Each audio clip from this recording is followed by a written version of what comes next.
ridiculous out here. $6 for a box of cereal. And for what? Puffed grains and sugar dust? A box of Lucky Charms costs more than chicken thighs. But wait, that's before shrinkflation hits you with more air and less cereal. After your teenager, third grader, eats 2 bowls, it's basically gone. Plus milk, plus snacks because they're still hungry. I'm a millennial that remembers the days when cereal used to be a cheap fallback. And for what it is, that's insane. The good news is you can take your grocery power back. In this video, I'm showing you how to make 5 more of your favorite cereals at home for pennies. And I mean that literally. These recipes come in at under 60 cents a pound. I am going to walk you through how to make your own homemade versions of Frosted Mini Wheats, Honey Bunches of Oats, Cacao Crispies, Lucky Charms, and Honey Nut Cheerios. And for the hard to win over crowd, I'm doing side-by-side comparisons of my homemade versus the store-bought stuff. Because other than these boxes and the ones I bought in the other video 2 years ago, we have quick commercial cereal. So don't worry, these aren't Pinterest fantasies. Plus, I'm gonna give you printable recipes so that you don't have to take notes. So just watch and think about how you'd adjust for your own taste or diet. That way, you can start saving your budget from these overpriced cardboard boxes. And did you know, cereal is one of the most marketed, highly processed convenience foods out there. It promises energy, but instead delivers a glucose spike, a crash, and no real satiety. Most commercial cereals also include industrialized seed oil, synthetic vitamins, preservatives like BHT, and sugar in 5 different forms. But wait, there's more. Some of those ingredients are actually banned in other countries, but still show up in US cereals? So for all you chocoholics, let's start with how to make your own Cacao Crispies. This recipe is for every kid at heart who grew up with Cacao Crispies. I remember thinking how cool it was that you just created chocolate milk in your bowl. Well, we're gonna do that, but better. I'm gonna call my dupe Cacao Crisp, and it's made with parboiled rice. That we're gonna crisp ourselves on the stove. There's no weird syrups, no puffy machine, just real whole grains and cacao. And yes, they still have that Cocoa Crunch snap that you've been missing. Now, I like using parboiled rice because it maintains a firmer texture than white rice. And parboiled is just the term that describes rice that has been soaked and steamed and dried in its husk before it's been milled. And doing that actually pushes the nutrients from the outer bran into the starchy center. All right, so let's pour in our rice. Next up, you're going to need salt, and to be precise, you're going to need twice as much salt as the rice you poured. So here I have 2 cups of rice, so I have 4 cups of salt. Next, you're gonna get a heavy bottom pot. You're going to turn the heat on high, pour in your salt. So what we're doing right here is frying this salt until it gets super hot. And you just want to make sure that you are continuously stirring. This will only take a couple of minutes. And of course, you know the salt is getting hot by feel, but then you can also, just reach in there and touch a little bit of it. Like it's warm right now. It's very warm. The pan is hot, the salt is even hotter, so now we're gonna pour in our rice.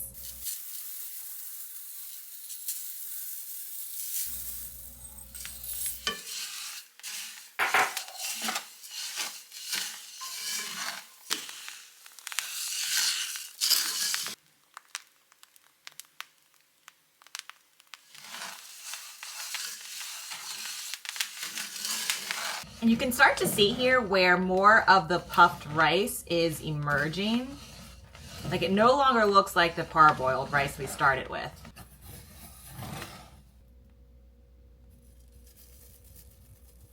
To separate the puffed rice from the salt, we're going to use a colander and a bowl.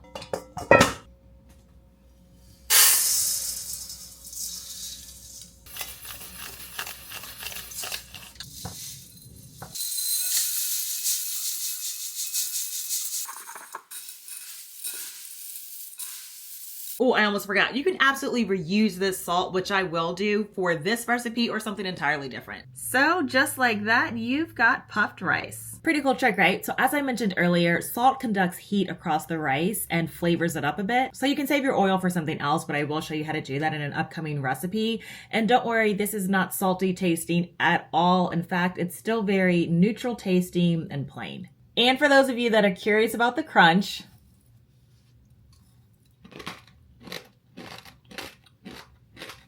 so now in a separate bowl, we're gonna mix in our raw cacao powder. Now, one thing to note is that raw cacao powder is loaded with antioxidants and it has a deeper flavor than cocoa powder. It's also a great source of magnesium and supports your mood and heart health. And finally, you're gonna add in coconut oil, which is going to add healthy fats and helps us to achieve that signature crisp. Oh, and another thing about the coconut oil is that this is what's going to lock in the chocolate after it's baked. All right, so we're just gonna give everything a good whisk.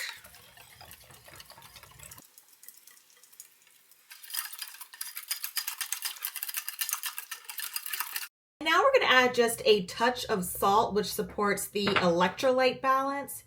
So this is my unrefined Redmond sea salt. Yeah, just a pinch. Now all we've got to do is pour the cacao syrup over our puffed rice. And I like to do this a little bit at a time.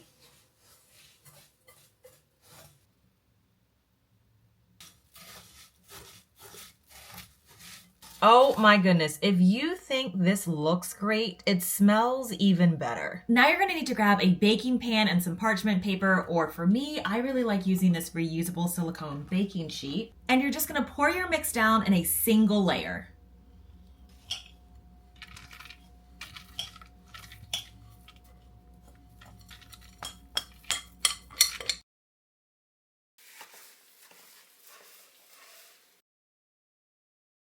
At this point, things already look and smell convincing. So now we're gonna place this in a 240 or 45 degree oven for about 45 minutes.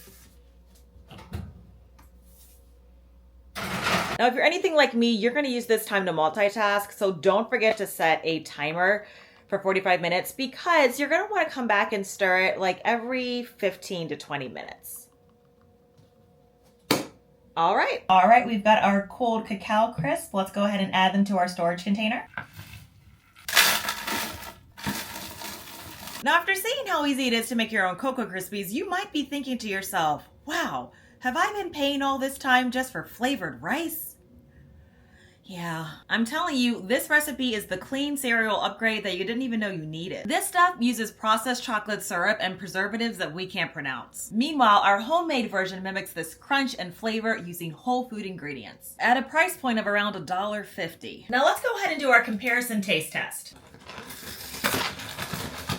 I'm gonna put the national price somewhere on the screen, but this is what you get for that. This is what I find so incredulous. So it says here that there are 9 servings in this box because a serving size is 1 cup. But 9 servings, we don't eat cereal like that. So what I see is this is maybe 4 bowls for like my husband or my brother, right? And like maybe. It's probably closer to 3. Can you see me? Yeah. It doesn't pass the sniff test. This is so faint compared to what we have going on in our homemade blend. Oh, like this is overpowering with the cacao and just like sweetness. It's so potent. But this is like, it's like I really have to like inhale deeply. Something's there. And all right, y'all, here is our homemade and here's the store-bought. Visuals alone on this one, I'm definitely gonna say that the homemade wins. I just got these at Walmart. They are technically not the cereal ones. They are for sugar, but they're cheaper.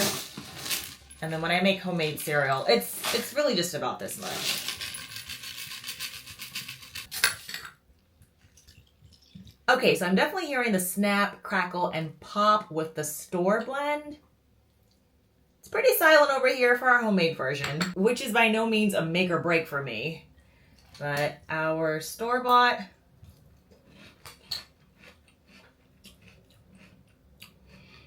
what immediately comes to mind is there's first like a hit of just sugar. Then on the back end, it's chocolatey. It's very light though. It's very light. And then the overall mouthfeel is just very, very, very kind of like light. It's like you're kind of like munching on air. Mm-hmm. Yeah, like that crunch is just like, I mean, even with a gentle bite.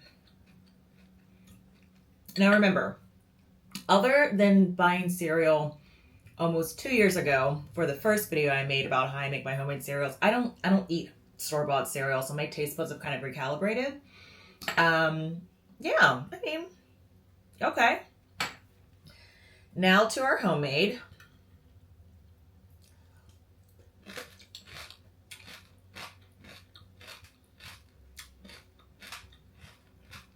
Definitely crunchier.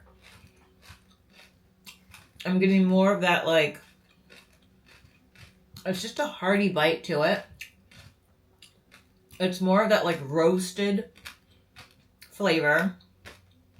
It's not as sweet, although I could have made it sweeter. This definitely is, like, sugar sweet, but this is more chocolatey, more of that, like, cacao taste is coming through.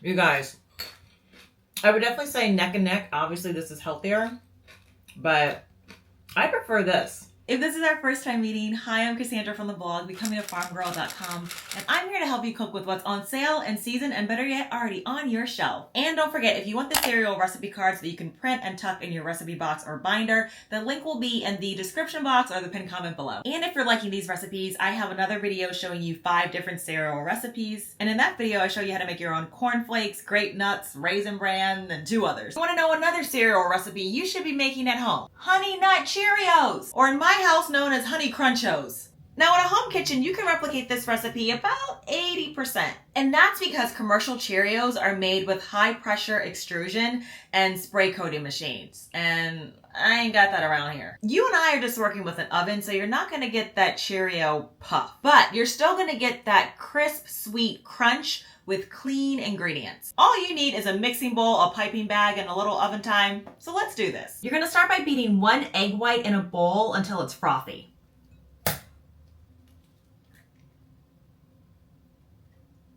Remember these?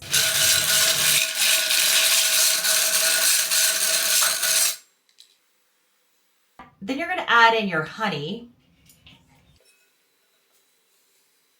along with a few tablespoons of melted coconut oil. So in this recipe, the honey is the natural sweetener and binder.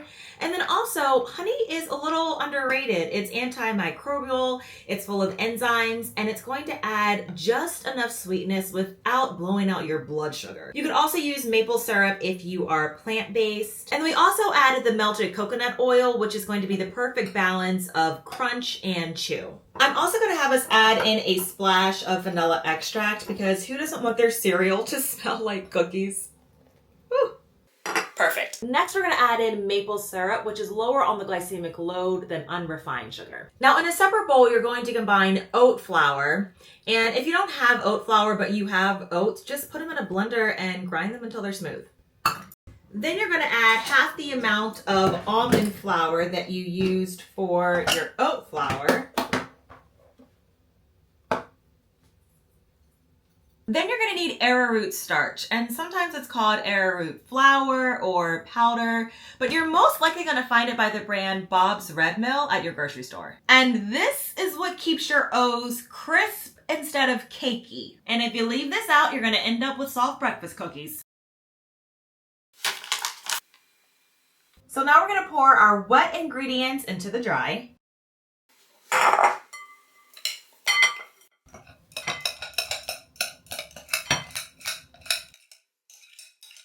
Now what's happening here is that you're going to end up with a sticky, very glossy dough. It's not going to be pourable, but not crumbly. You got to think like a thick, sticky cookie dough.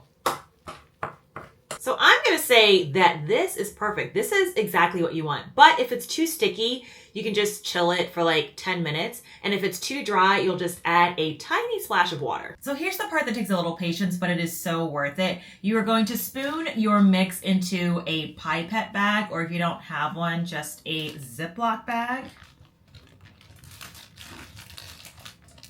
I like to like jam it towards the bottom, and then you can hold it down while you clean the spoon. Take it back out. And repeat.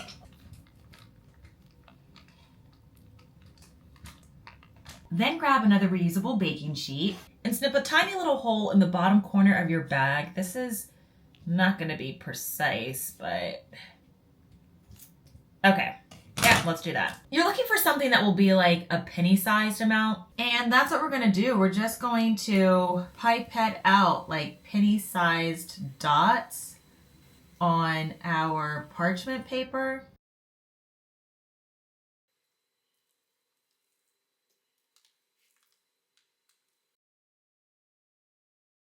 So now you're either going to take a straw or a chopstick and you're going to mark it in the center so that you get those signature O's. So if you use a straw, just kind of going right in the center, if that's the look that you want, or you can just use a chopstick and kind of poke it in the center. I'm going to go with the chopstick. It's just easier.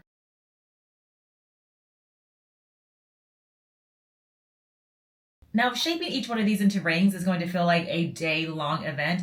You can just keep them as discs, same flavor, less fuss. Now, those are just going to be in the oven for like 12 to 14 minutes. You just want the edges to be golden and the tops to be firm. After we take them out of the oven, they're actually going to crisp up a lot more as they cool. I wish I could hear what your initial impressions are, but we're gonna go ahead and let these cool for about 10 more minutes. Now let's compare our homemade versus our store-bought Honey Nut Cheerios. Okay, it's saying 12. 12 servings. So in visuals alone, yes, clearly the Honey Nut Cheerios would be the winner because they are uniform. Versus these. I mean, actually, our homemade does perhaps have like the color going for it. And in terms of smell, it doesn't really smell like anything or smell as sweet as what I would have imagined. Our homemade definitely smells like a cookie. It smells like an almond cookie.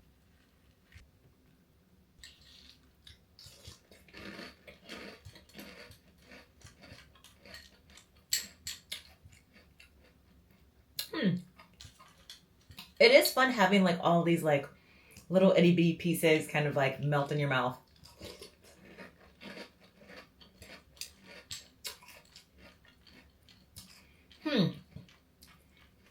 It is reminiscent slightly of honey, but I like drink lots of tea and I cook with real honey, and so I don't know, I can tell it's not exactly honey.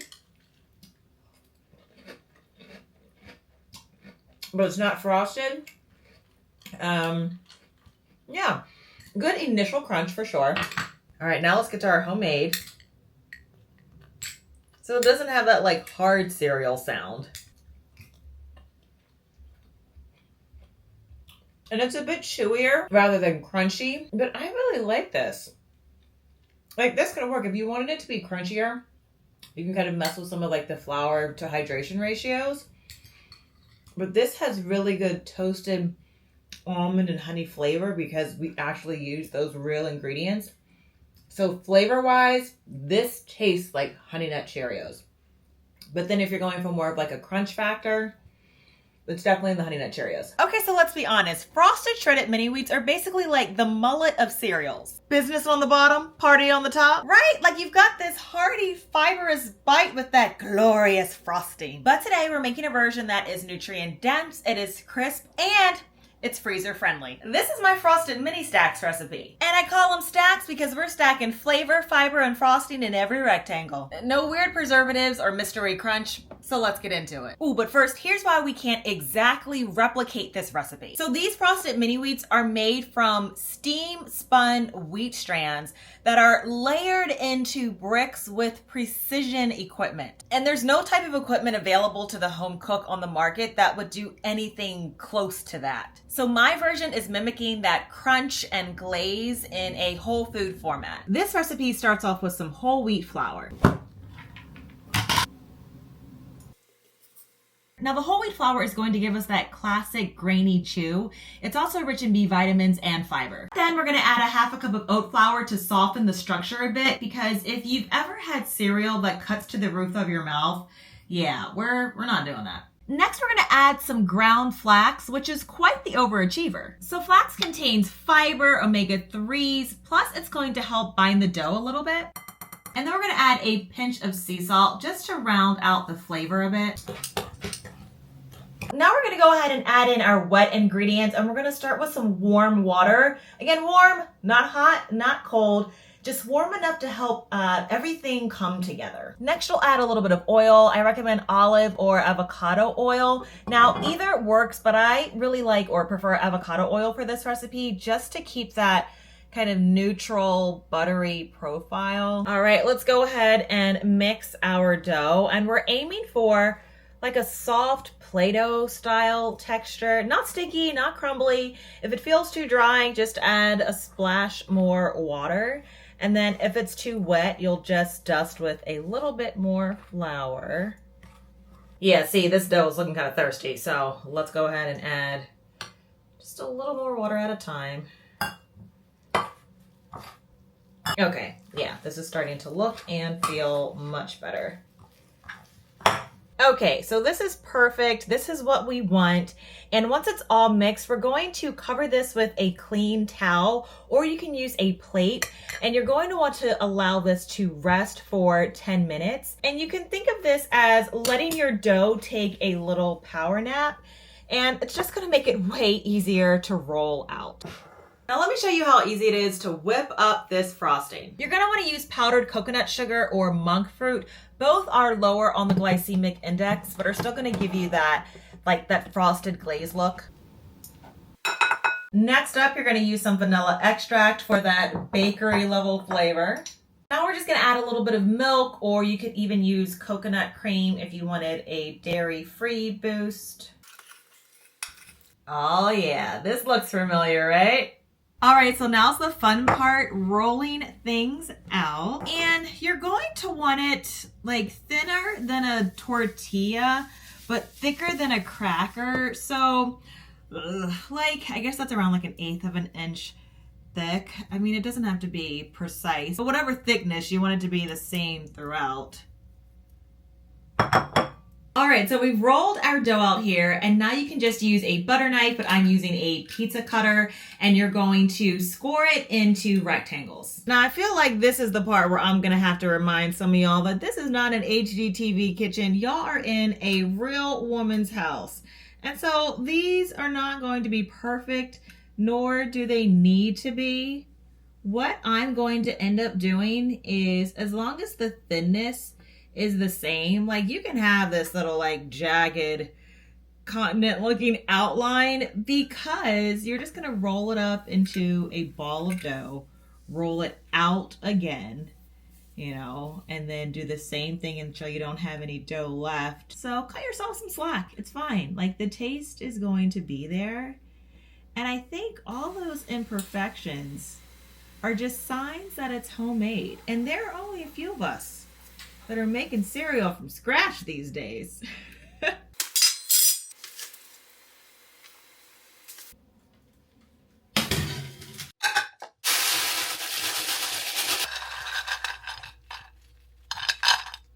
All right, so these are our mini wheats, and you're going to notice that these are crisp.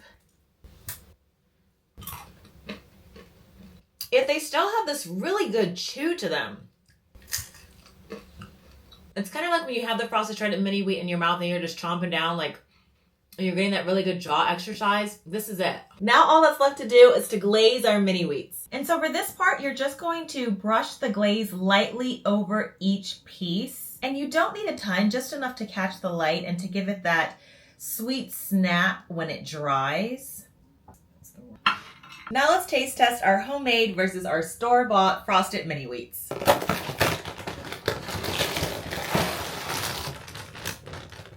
Okay, so according to the box, there are 7 servings in here.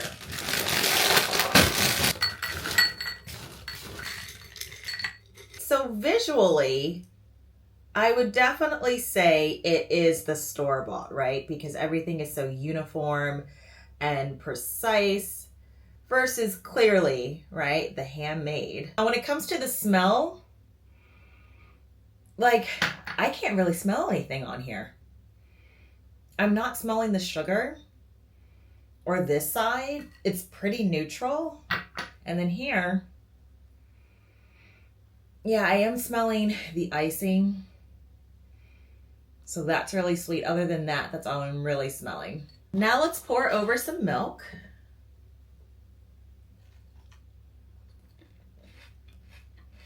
There's a really good chew. I haven't had this in a very long time. Really good chew. It's not as sweet as I thought it was going to be, actually. I would say, like, the chew factor that I like in a cereal when you just want to, like, munch is definitely there with this one. And now we'll go ahead and try our homemade.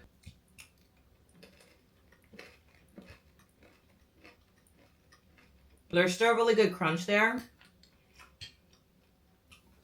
So this is definitely giving me more like cinnamon roll types of vibes, which I am not mad at all. You get that hit of like the icing that's there with the vanilla. Like, I love the taste of vanilla, and so it's just not, sweet. There's something else that's there. This still has really good crunch for sure. They look totally different for sure, right? But they're similar, right? They are in the ballpark of the other.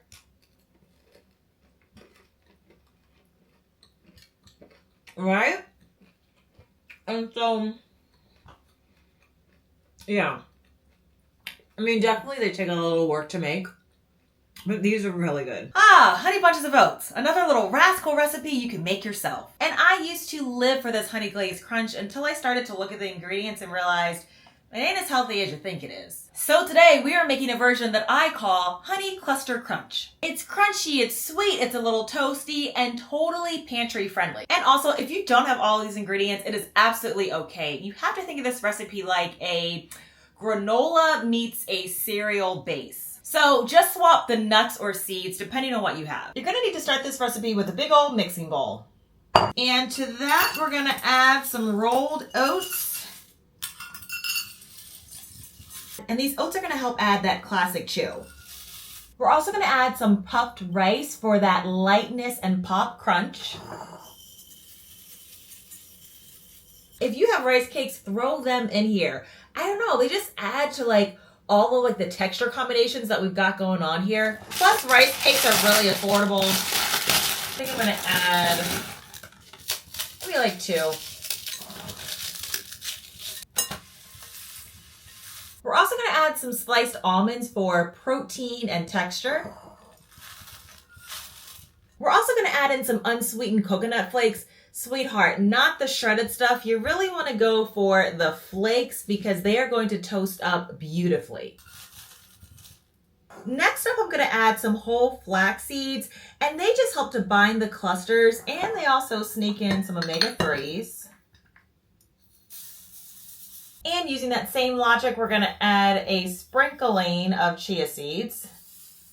And then just a tiny pinch of salt to make all the flavors pop. And now in a heavy bottom pan, you're gonna melt some honey and coconut oil. You're gonna wanna cut the heat and then add a splash of vanilla. And then you're gonna wanna pour your warm honey mix over your dry mix. And you're gonna wanna stir things up really well just to make sure that everything gets coated. Take your time here. So once this is fully mixed, you're going to firmly press it down on a baking sheet.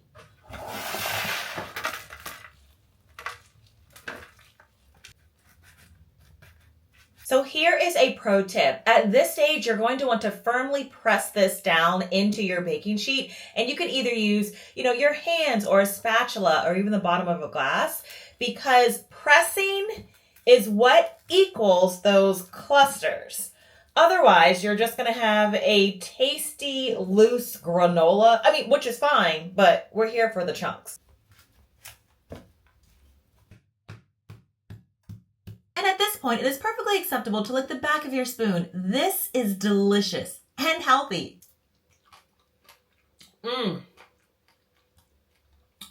Wow. It's like sweet. It's crunchy.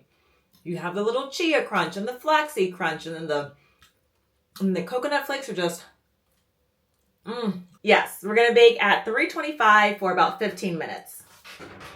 So every oven is different, but if you smell toasty almonds or coconut, it's probably done. You're looking for golden edges and a dry surface. Let this cool completely on the tray. Seriously, don't poke at it yet. As it cools, it's gonna firm up and become those clusters that we love pouring over a bowl of milk. I'm not gonna lie, this is so tempting. So now that our mix has completely cooled, we're gonna go ahead and break it into clusters and then store in an airtight container. Exactly what we want, clusters. So now it's time to compare store-bought versus homemade. What are you buying? Okay, how many servings does this say? Okay, 8 servings. 8 servings in here. Okay, so tell the truth. If you were at a restaurant, would you want them to put this in front of you? Or this in front of you? Okay, maybe I'm a little bit biased. But oh my goodness, come on now. This is the clear winner. I mean, you're just getting flakes that have been coated in artificial flavors. And for the amount of money that you spent on this, you could have actually bought real ingredients. All right, the smell test. Yeah, definitely sugar. It's very sweet. And then here, yeah, it's homemade granola, right? If you've smelled homemade granola, you know exactly what this tastes like. But there's more depth there. Like, you're getting the aromatics of the coconut and the actual like almonds, the toasted almonds. Versus it's sweet, right? It's like the perfumes that are just like very, very sweet versus others that are a bit more layered. So there's that. Now we'll add some milk. Okay, so for the store-bought, it just feels like as soon as I like put the food on my tongue, it just starts like dissipating. It's so light. Oh, it's so light. Like, it hits your tongue and like the flakes just start dissolving. And I mean, after knowing all the goodness that I have into my homemade version, I don't know, like it falls flat, right? Like, feels like I need to still season this up a bit. Now let's get to our beautiful homemade bowl, which, look at these crisps that are still like staying together. Look at these clusters, y'all. Oh my gosh, I told you, right? This is not just, you know, granola in a bowl. Like, you really have you have bunches of oats. Where are the bunches? There are no bunches in here. Okay, so let's do our taste test.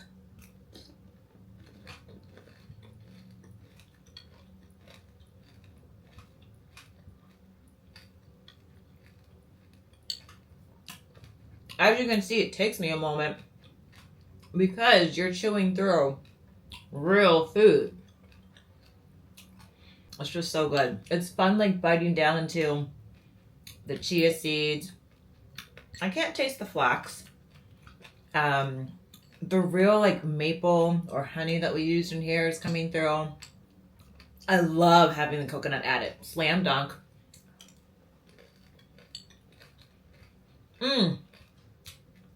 Like, this has flavor and depth and crunch. It's so fun to eat, not only like tangibly, but then also taste-wise.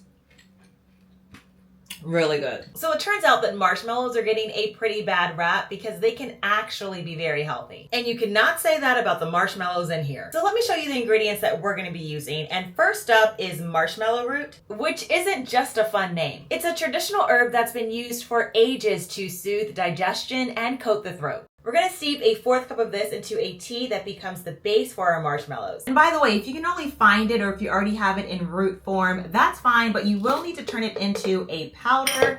So we're gonna go ahead and do that now. And then you're gonna pour over a 1/2 cup of just boiled water. Now I like to let this steep for about 10 minutes, which gives us just enough time to prep everything else. Now what's gonna happen is that this is going to thicken up a bit, and it's kind of like a natural mucilage. It does sound a little weird, but it's that soothing jelly-like quality that makes these marshmallows soft and pillowy without corn syrup. I am going to be using 2 tablespoons of grass-fed gelatin. And please, don't skip over the grass-fed part. It's more than a buzzword. And that's because grass-fed does contain more of those constituents that are better for your joints, your skin, and your gut.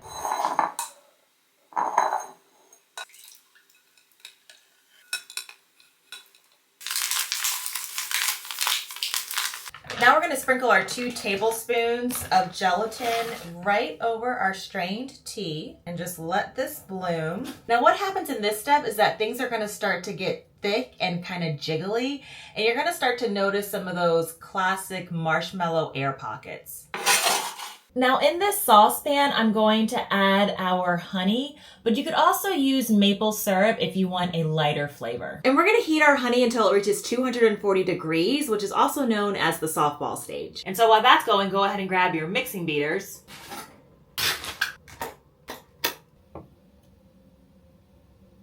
Now at this stage, you don't want to walk away because once it starts bubbling, the temperature climbs really fast. All right, we're going to slowly pour in the bloom gelatin.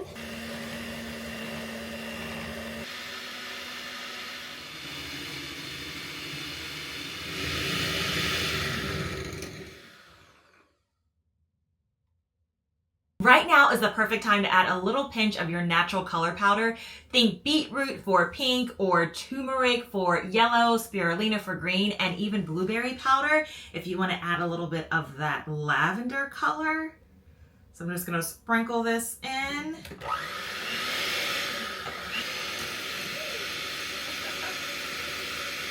All right, so now I want you to grab a clean Ziploc bag. And if you have a pipette bag, then that's what you're gonna use, but I don't have one and I don't wanna clean up the mess afterwards. So this is where using a plastic bag makes sense.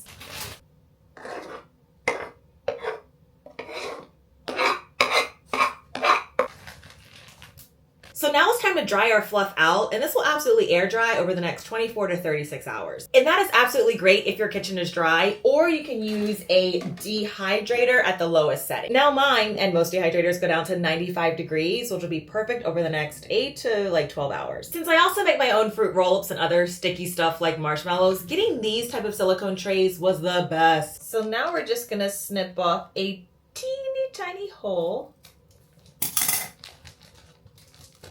Did I do it? Oh yeah. And we're gonna pipette these onto our tray. So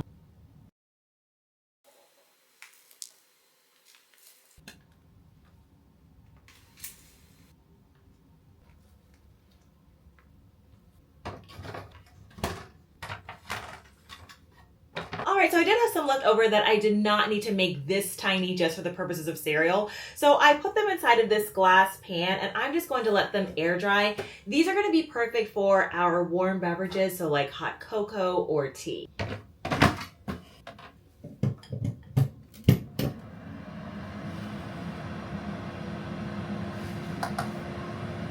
Alright, so you've seen how we started our marshmallow base. Fluffy, colorful, and clean.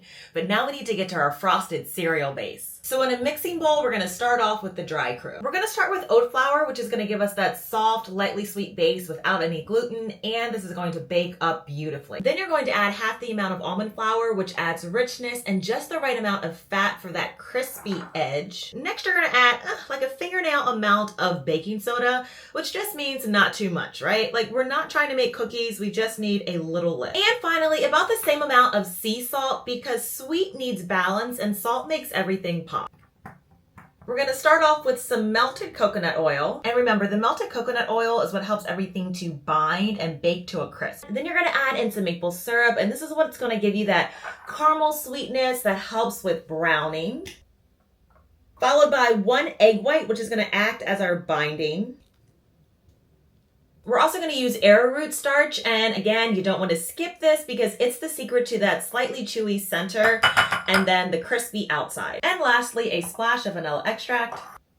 Ooh. Now you're going to pour your wet ingredients into your dry, and you're going to stir this together until a dough forms.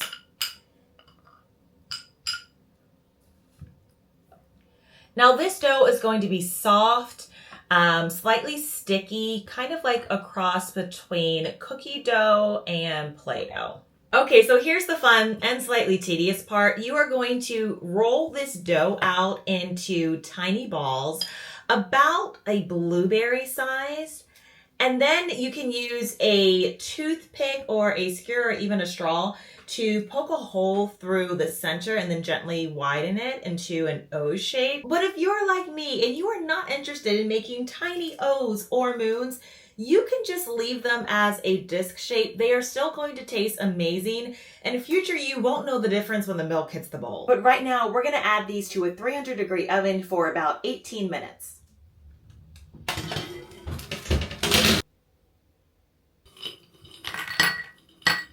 Now let's taste test our homemade versus store-bought Lucky Charms. With our store-bought version, we have these pristine shapes and vibrant colors, and so that perhaps is the visual appeal here. In our homemade, yes, you can definitely tell that we made these by hand. And then these are our marshmallows at home. I mean, I guess if you wanted to take the time to do an assorted amount of colors, you could, but I would still say not bad. So I forgot that the marshmallows are like a bit more stiff, like styrofoam-y. I guess that's the word I would use to describe them. I guess it's to match the crunch from the actual cereal. It's like chomping into the hard marshmallows as well, which like releases this like sugar. And now let's try our homemade version.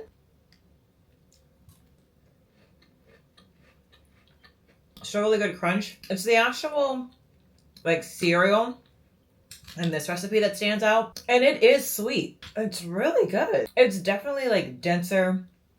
As the cereal kind of like breaks down, it just feels like you've dipped a cookie in milk, but you do get that initial crunch. Let me go ahead and make sure I can get some of our turmeric marshmallows. Now these are chewy marshmallows, so this is really fun right now. Do I overly taste anything turmeric? No, I don't. We used it so lightly that it's just like more so for color. Really good. So one thing I will say about the Lucky Charms is that when I make my own homemade cereals, I'm not trying to like add marshmallows to any of them. Instead, I'm going to reach for nuts or seeds or even fruit that I have dried. Those are just my preferences. Cereal isn't dead. It just needs a makeover. And these recipes let you batch ahead, tweak ingredients to match your health goals so that you can still scratch that nostalgic itch. So pick a favorite, pour a bowl, and taste what cereal should be. And if you didn't see the cereal version that you were hoping to find in this video, check out my other one. Until then, I'll see you in my kitchen or garden soon. Take care, friends.